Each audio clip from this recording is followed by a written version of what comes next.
हरिओम। देखिए, भगवान 10वें अध्याय के दूसरे श्लोक में कहते हैं कि हे अर्जुन, मेरी उत्पत्ति को अर्थात विभूति सहित लीला से प्रकट होने को न देवता लोग जानते हैं और न महर्षि जन ही जानते हैं, क्योंकि मैं सब प्रकार से देवताओं का और महर्षियों का भी आदि कारण हूँ। भगवान कहते हैं कि देखिए, इस भगवान कब उत्पन्न हुए, कैसे हुए, ये किसी को नहीं पता। कह रहे हैं कि ये कोई भी नहीं जाना। ये तो कितने भी ऋषि महात्मा हुए, उन्होंने भी सबने नेति नेति करके छोड़ दिया।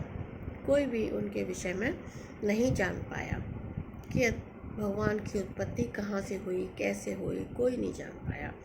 वो तो अनादि है, अनंत है। कहते हैं ना कि हरि अनंत हरि कथा अनंता।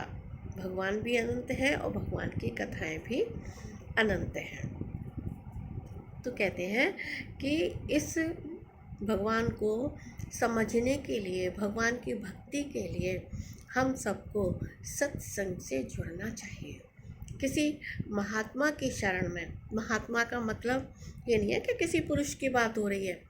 यहाँ पर महात्मा से मतलब है महान आत्मा, जिसने तत्व से परमात्मा को जान लिया कि एको ब्रह्मस्ति द्वितीयो नास्ति। जिसने परमात्मा को जान लिया, तो कह रहे हैं कि उसी के सानिध्य में रहकर हम भी भगवान की भक्ति करें, भजन करें, जिससे कि हमारा उद्धार हो जाए।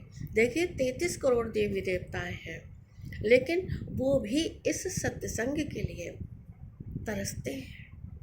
उन्हें स्वर्ग के सुख तो मिल जाते हैं, है ना। स्वर्ग के सुख भोग कर वापस इस धरती पर ही आना पड़ता है, लेकिन वैकुंठ धाम नहीं मिलता। वैकुंठ धाम किसको मिलता है? भगवान कहते हैं जो मेरा सुमिरन करता है, मेरा चिंतन करता है, वो भक्त मुझसे दूर नहीं है और मैं उससे दूर नहीं हूँ। वही परम गति को प्राप्त होता है, अर्थात मुझको ही प्राप्त होता है।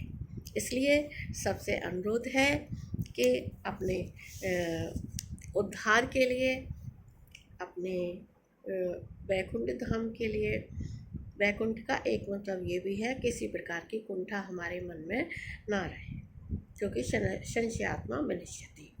जब हम मन में शंका कर लेते हैं, संशय कर लेते हैं, तो हमारा विनाश हो जाता है, पतन की ओर हम चले जाते हैं। इसलिए इन सब से बचने के लिए एक सतगुरु का सहारा लो, सत्संग का सहारा लो, क्योंकि इसके बिना हमारी नैया पार नहीं होती। इसके बिना हमको वैकुंठ धाम, परम गति, परम शांति प्राप्त, परम आनंद की प्राप्ति हमें नहीं होगी।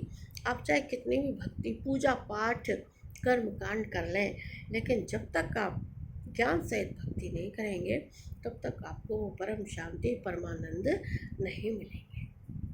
इसलिए सत्संग में आएं, सत्संग का लाभ उठाएं और उस प्रभु की भक्ति करें। हरि ओम।